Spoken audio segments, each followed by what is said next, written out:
అంటే అత్తయ్య గారు గురువమ్మ ఫోన్ చేస్తాను.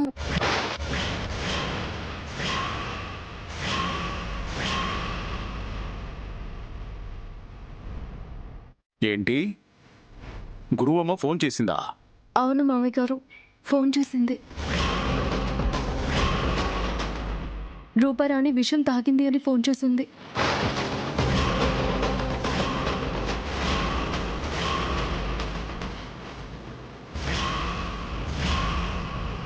ఏంటి, రూపారాణి విషం తాగిందా? అవును, తాగిందంట.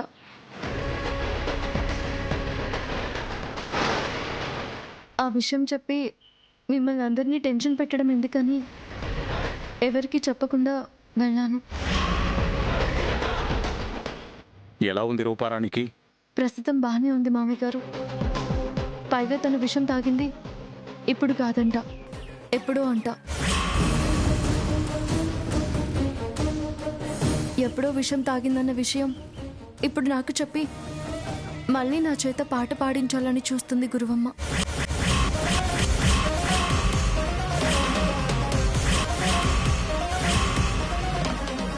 రూపారాణి పెళ్ళయ్యేంత వరకు నన్ను పాడమని అడుగుతుంది.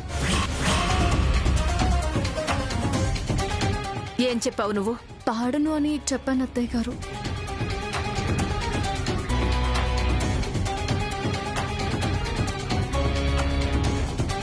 మా అత్తయ్య గారికి ఇష్టం లేని పని నేనేది చేయనని చెప్పాను.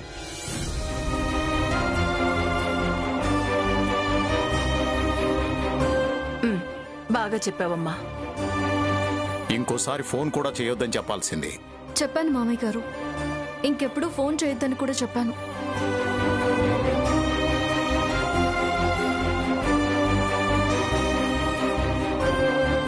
పోనీలే అమ్మా, ఇంకా రూపారాణి గురించి, ఆ గురువమ్మ గురించి ఏం ఆలోచించకు.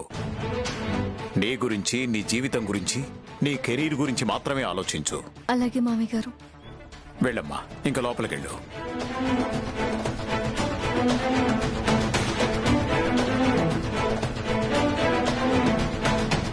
ఏమండి, రేపు నాన్నగారు వస్తున్నారు కదండి.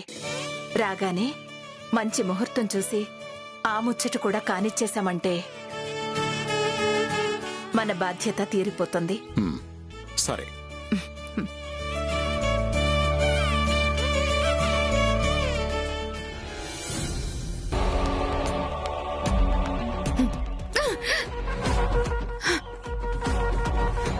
రూపా, ఆగు. ఏంటి ఆవేశం? నా మాట విను. నీ ఆవేశంతో వస్తువుల్ని ఇలా ముక్కలు ముక్కలు చేస్తావా? నా జీవితం ముక్కలు ముక్కలు అయిపోతుంటే నీకు బాధ లేదు, కానీ ఈ వస్తువులు ముక్కలైపోతుంటే నీకు బాధగా ఉందా? నీ జీవితం ఎందుకు ముక్కలవుతుంది? ఎందుకా? శ్యామ పాట పాడనందుకు. నా పెళ్ళయ్యేంత వరకు శ్యామ పాట పాడకపోతే నా జీవితం ముక్కలు ముక్కలు కాక చక్కగా ఎలా ఉంటుంది? నీ జీవితం చక్కగా ఉండేలా చేస్తాను కదా. ఎలా చేస్తావు? శ్యామ నీ మాట వినకపోతే ఏం చేస్తావు? ఇంతకాలం నువ్వేం చెప్తే అది చేసేది ఆ శ్యామ. కారణం వాళ్ళ నాన్న మనకి అప్పున్నాడు కాబట్టి. ఆ అప్పు తీర్చే వరకు నీ మాట తను వినకపోతే వాళ్ళ అమ్మా నాన్నని వీధిలోకి తోసేస్తామేమోనని భయపడి ఇంతకాలం నువ్వు చెప్పిందల్లా చేసింది. ఇప్పుడు డబ్బు మన మొహాన కొట్టి మనల్ని ఇంట్లో నుంచి గెంటేశారు. ఇప్పుడు అది నీ మాట ఎందుకు వింటుంది? వాళ్ళ అత్తగారి మాటే వింటుంది. మా అత్తగారికి ఇష్టం లేని పని నేను చెయ్యను అని కూడా చెప్పింది కదా, విన్నావుగా? అది ఏం చెప్పినా ఏం చేసినా నీ పెళ్ళయ్యేంత వరకు శ్యామ నీకు పాటలు పాడేలా నేను చేస్తాను. ఎటు నుంచి నరుక్కొస్తే శ్యామ దారిలోకొస్తుందో అటు నుంచే నరుక్కొస్తాను. మనం అనుకున్నది అనుకున్నట్టు చేస్తాను. నువ్వు ధైర్యంగా ఉండు.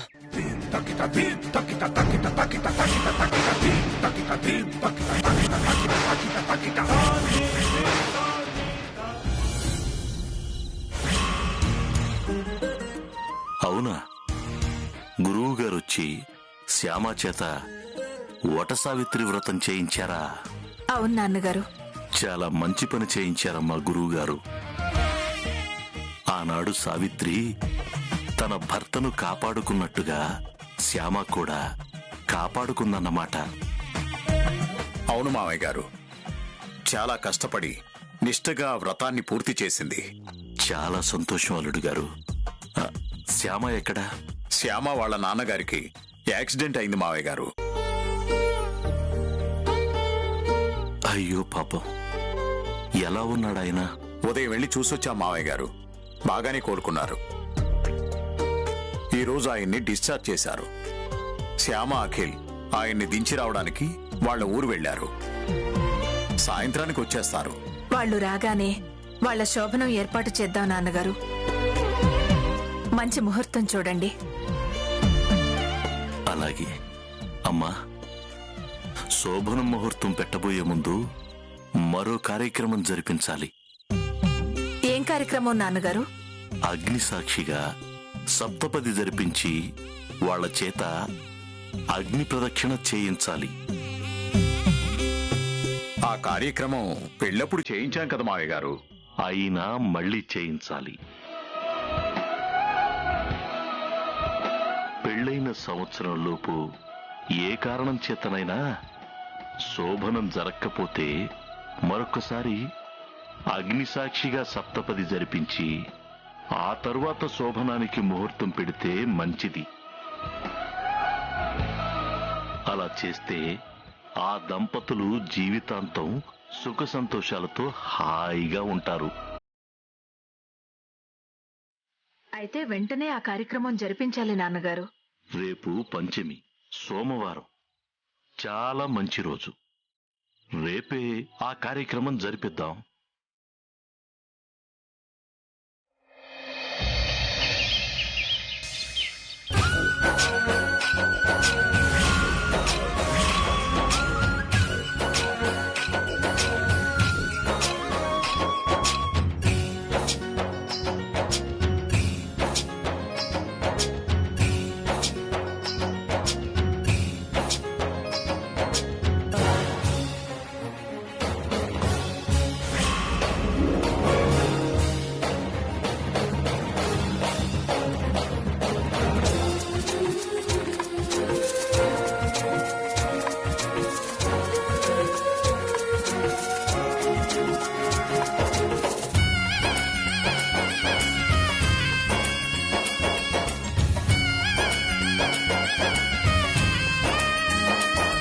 ఏంట్రా అలా చూస్తున్నావు? మీ బాబాయ్ పెళ్లి కొడుగ్గా ఎలా ఉన్నాడు? తాతగారి కొడుగ్గా కంటే పెళ్లి కొడుగ్గానే చాలా బాగున్నాడు బాబాయ్. నాదిష్టే తగిలేలా ఉంది. పదమ్మా. వెళ్దామా? ఓకే. పద. వైభోగం శ్రీ శ్రీనివాసుని కళ్యాణం. రఘువంశ రామయ్య యదువంశ కృష్ణయ్య దివి నుంచి ఈ భువికి దిగినారుగా. మనసుల్ని మురిపించి ప్రేమల్ని గెలిపించు ఈ పెళ్లి వేడుకను తిలకించగా. కళ్యాణం వైభోగం శ్రీ శ్రీ. పంతులు గారు, ఆ దండలివ్వండి. అలాగే.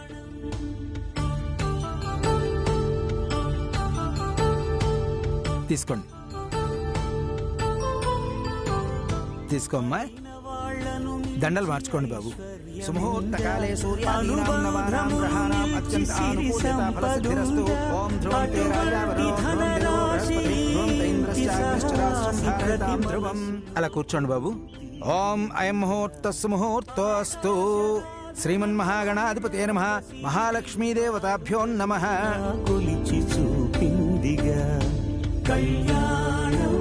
ఆ రోజు మీ పెళ్లి చూడలేకపోయానన్న బాధ ఈ రోజుతో తీరిపోయింది. పంతులు గారు, కార్యక్రమం మొదలు పెట్టండి. అలాగే. అక్షంతలు తీసుకోండి నాయన. హరి ఓం ఐం ముహూర్తస్సు ముహూర్తోస్తు. ఓం ఓం శ్రీమన్మహాగణాధిపతే నమః. వధువేమో ఫలమేమో వరుడట కలిసారు చెలిమి కలిమి ఒకరికొకరు ఈ జంటను దీవించగా దేవతలందరి నోట పలికిన చల్లని మాట శతమానం భవతి శతమానం భవతి శతమానం భవతి శతమానం భవతి.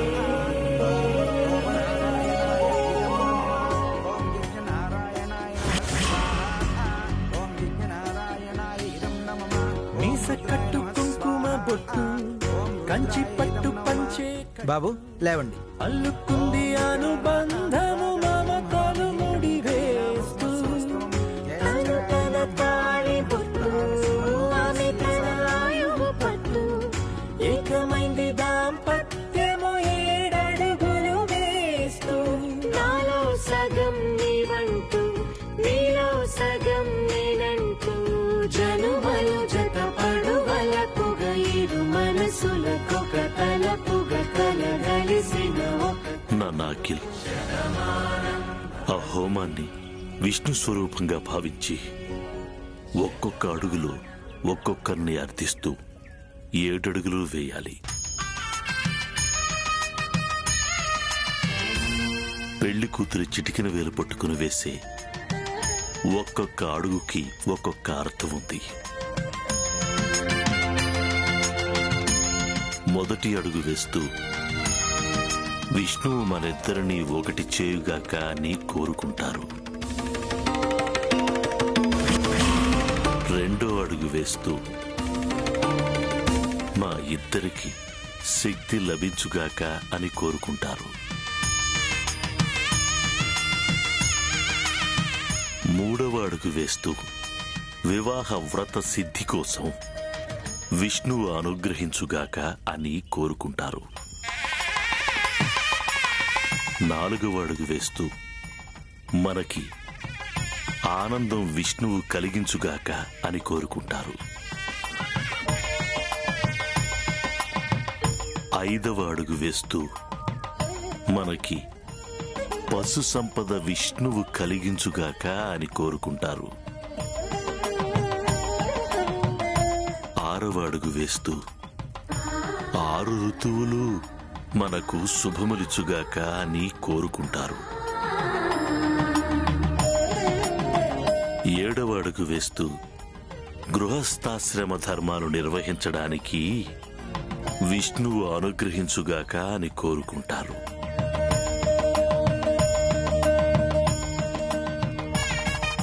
ఈ 7 అడుగులతోనే జీవితాంతం కలిసి నడవాల్సిన దంపతుల దాంపత్య ప్రయాణం మొదలవుతుంది. అలా 7 అడుగులతో మొదలైన దాంపత్య ప్రయాణం 7 జన్మల వరకు కొనసాగుతూ ఉంటుంది.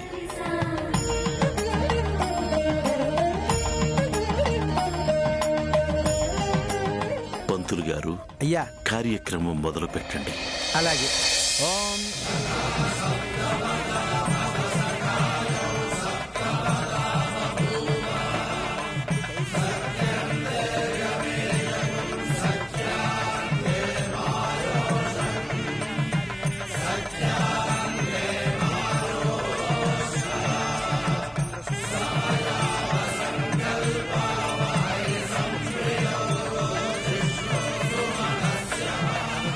గంధర్వదైత్యైః చిత్రం రమ్యతే తం త్రిభువనమప్సం విష్ణుమీశం నమామి.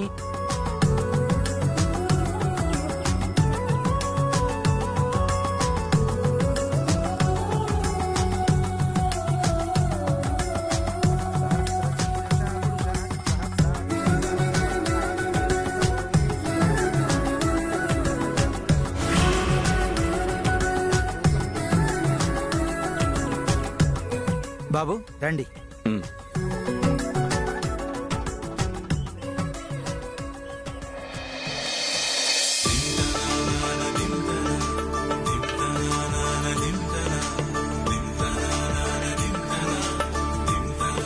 మీరు కూర్చోండి బాబు.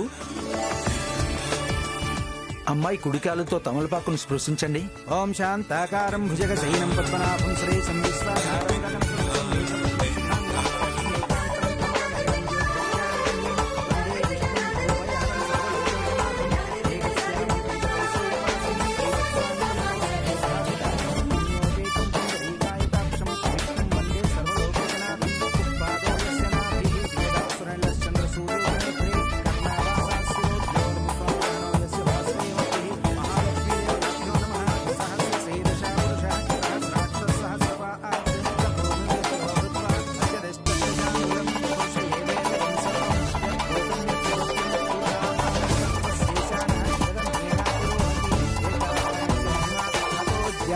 పురుష.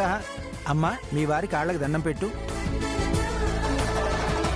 ఓం శతమానం భవతి శతాయు పురుషస్య తేంద్రియ ఆయుష్యేవేంద్రియే ప్రతిధిష్టతి. పెద్దవాళ్ళ ఆశీర్వాదం తీసుకోండి. తాతగారు ఆశీర్వాదం తీసుకోండి. తాతగారు, మమ్మల్ని ఆశీర్వదించండి. తొలి ఆశీర్వాదం తీసుకోవాల్సింది నా దగ్గర కాదు నాన్న, మీ అమ్మా నాన్నల దగ్గర. అదేంటి మావగారు, పెద్దవారు, ముందు మీరు ఆశీర్వదించండి. కాదు కాదు, తల్లిదండ్రుల తర్వాతే ఎవరైనా. తల్లి, తండ్రి, గురువు, దైవం అన్నారు. ఆ గురువు, దైవం కూడా తల్లిదండ్రుల తర్వాతే అన్నమాట. అలాంటిది పెద్దవాళ్ళు, పెద్దరికం ఉన్నవాళ్లు కూడా తల్లిదండ్రుల తర్వాతే కదా. ముందు మీరు ఆశీర్వదించండి.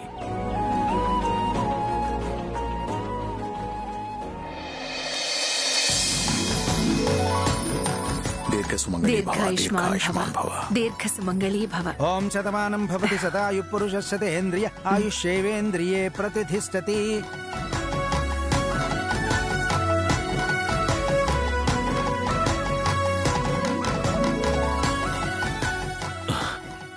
శీఘ్రమేవ సుపుత్ర ప్రాప్తిరస్తు. లేవండి.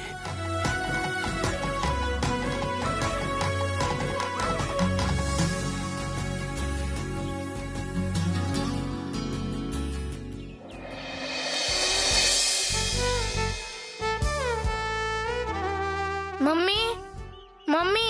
ఏంటన్నా? ఆకలిస్తుంది మమ్మీ. ఆకలిస్తుందా? ఉండరా, అన్నం పెడతాను. అన్నం కాదు మమ్మీ, ఇంకేదైనా పెట్టు. ఇంకేదైనా అంటే ఏం పెట్టమంటావు? చాక్లెట్లు, బిస్కెట్లు అలాంటివి ఏవైనా పెట్టు. అంటే నీది చాక్లెట్లు, బిస్కెట్లు తినే ఆకలా, అన్నం తినే ఆకలి కదా? నిజంగానే ఆకలిస్తుంది మమ్మీ, కానీ అన్నం మాత్రం తినాలనిపించట్లేదు. ఇంకేమైనా చేసి పెట్టు. అయితే ఒక 5 నిమిషాలు ఆగు. పని అయిపోయిన తర్వాత నీకు ఇష్టమైన ఉప్మా చేసి పెడతాను. అప్పటి వరకు ఆగలేను మమ్మీ, ఒక్క నిమిషం కూడా ఆగలేను. నాకు ఇప్పుడే చేసి పెట్టు. సరే. అక్క, నిన్ను బావగారు పిలుస్తున్నారు. వాడు ఉప్మా సంగతి నేను చూసుకుంటాను. అలాగే. వెళ్ళు మమ్మీ, పిన్ని చేసి పెడుతుందిలే. సరే ఉండు.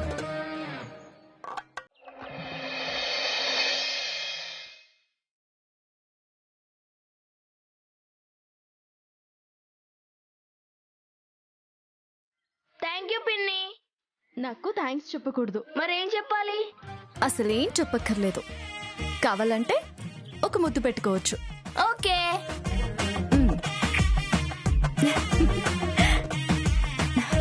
తిన్. శ్యామా, ఏంటకిల్ బాబు? కార్ కీస్ ఎక్కడ పెట్టానో గుర్తు రావట్లేదు. రోజు ఎక్కడ పెడతారో ఇప్పుడు అక్కడే పెడతారు. అక్కడ వెతికాను, లేవు. అవునా, ఉండండి తీసుకొస్తాను.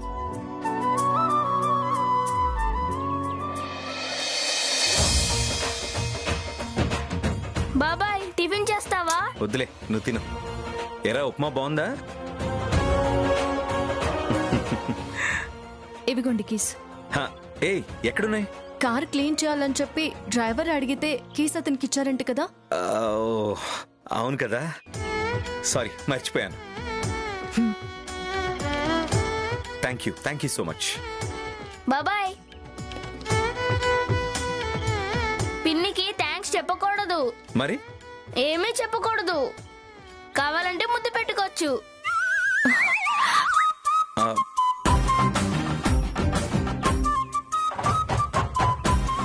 నిజమేనా శ్యామా? చెప్పు శ్యామా, ఆ ఫెసిలిటీ ఉందా నాకు? ఆ ఫెసిలిటీ వాడికి మాత్రమే.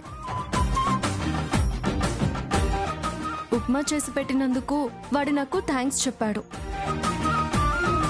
అలా థ్యాంక్స్ చెప్పకూడదని చెప్పి ఇలాంటి ఫెసిలిటీ ఇచ్చావు అనమాట.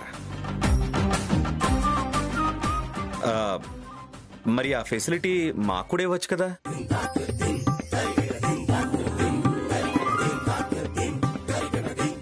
ఆఫీస్కి టైం అవుతుంటే ఏంటండి మీరు? పైగా ఇవాళ ఏదో మీటింగ్ కూడా ఉందన్నారు. బయలుదేరండి, బయలుదేరండి. సరే బాయ్.